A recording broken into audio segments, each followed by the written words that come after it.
At the La Verbena Cemetery, Guatemala's forensic anthropology team pieced together the remains of thousands of unidentified bodies, exhumed from the enormous ossuary or bone well directly in front of them.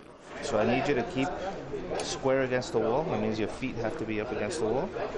Nothing prepares you for the 25-meter journey into this well of horrors, where for more than 20 years, some 12,000 bodies were unceremoniously thrown in, one on top of the other.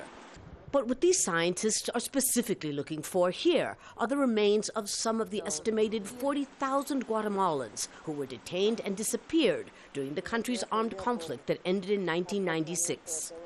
So you're talking about the press, the academics, the university students.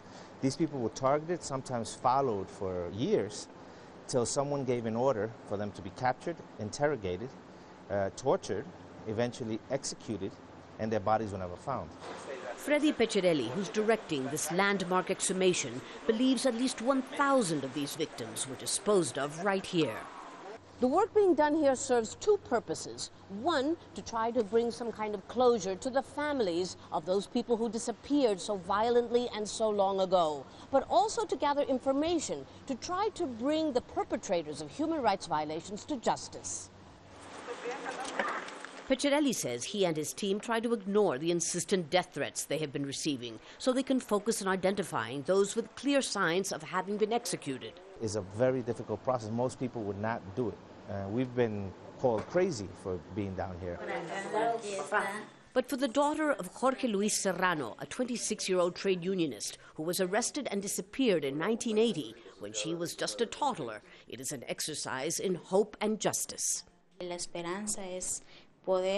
I don't give up hope that they'll find my father, so that we can at last have his bones to give him a Christian burial and somewhere to place flowers for him. But matching the victims' DNA to those of relatives to establish their identity is proving difficult. A great many family members are afraid even now that if they provide DNA samples, the same thing could happen to them. It's impossible to say how many people will finally be identified, but the fact that at last the search has begun is perhaps a way to begin to give them back their dignity. Lucia Newman, Al Jazeera, Guatemala City.